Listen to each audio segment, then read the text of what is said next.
What is up, everybody? Alan here, bringing you another movie review here on the Brookfield Library's YouTube channel. If you love movies like I do, then this is the place to be, as I am here bringing you my review for Jiro Dreams of Sushi. Now, the subject of this documentary basically follows our title sushi master, Jiro Ono, who, at the time of filming, was 85 years old, owns a restaurant in a subway station in Tokyo, Japan, that offers a 20-course sushi-only tasting menu for a minimum of 30,000 yen, or 270 US dollars. Now, if one would ask me what my favorite kind of Asian cuisine would be, sushi would not be my go-to answer. Granted, I've had sushi a few times, and in those times I've had it in a restaurant setting, I really enjoyed it, but it's not my favorite kind of food. So, seeing this documentary, and in the perspective of a master chef who makes this stuff where sushi originally came from, Japan, and having done so for many, many decades, it made me curious to see how it would shed some light on this topic. This brings me to talk about our main subject himself, Jiro Ono, who has spent over 7.5 decades by the time this documentary came out in 2011, honing his craft in making sushi and expanding on his skill set in making new sushi and not sticking to the same old thing. He is a charismatic, serious, but dedicated artist who is someone that would fit under the definition of making food art. And it had me salivating looking at all of the different kinds of cold fish that he was making. Like, seriously, if your stomach isn't growling by the end of watching this film like mine was, unless you're just not a sushi or fish person in general, then there is something wrong with you. And apparently it's worth the huge asking price to have one of the 10 seats available to be at this restaurant in a subway station within Tokyo, Japan, which at first doesn't sound very appetizing, but in the eyes of Michelin, they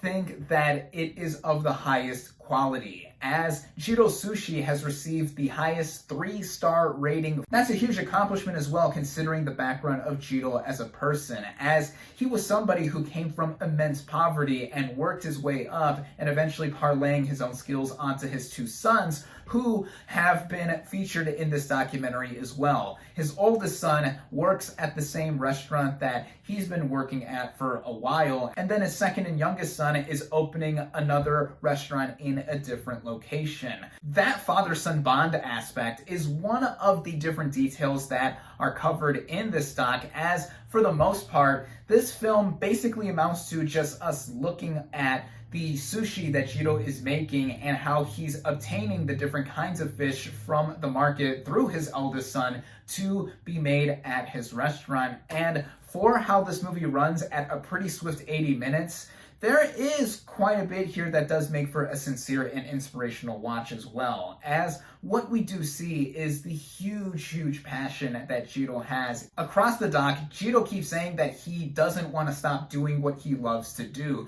even at his pretty advanced age, because he says that he would just get bored, even if his body doesn't want to give in to him feeling his age. And that's just something you gotta admire, and he's instilling not just on his sons, but also the other apprentices who work with him, and creating the atmosphere that they create in the sushi being top of the line and gourmet. To Jiro, sushi is all that he dreams of and nothing more, and he thinks of it as an art form too, much like in the way of other chefs of different kinds of cuisines that they do around the world. And seeing the literal ebb and flow of the documentary in how all of this stuff is prepared, and also the inner bits in between of Jiro talking about his passion and also what he's instilled on others around him, it makes for a film that really is just a delightful thing to see unfold. That's especially telling given that the film doesn't offer much more insight on anything else besides the main topic at hand here, and for how it does run along and the technical merits that are on display. It is well shot, it is well edited, the music choices fit the kind of orchestral manner that Jiro runs his own restaurant with. I just found myself quite fascinated by watching this doc on an industry or type of food I didn't know that much about despite having tried it a few times. And by now, at the time of this video being recorded, Jiro is 94 years old, and though I don't know if he is continuing to make sushi at his own restaurant, I think that his story presented in this doc overall is something that I think anyone that watches it, whether you're a fan of sushi or not, can take a bit of and apply to their own life going forward. I definitely recommend Jiro Dreams of Sushi. My final verdict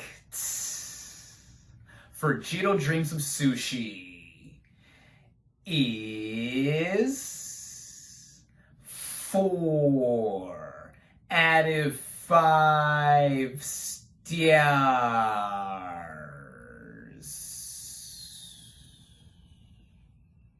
If you enjoyed my review and would like to watch this film, be sure to do so on Hoopla, among other platforms where it is available. Until then, though, thank you all, as always, for watching. Be sure to like this video, comment on what you thought of Jiro Dreams of Sushi. Social media links for the Brookfield Library in the description. Subscribe to the channel for more, and I'll catch you on the next movie review.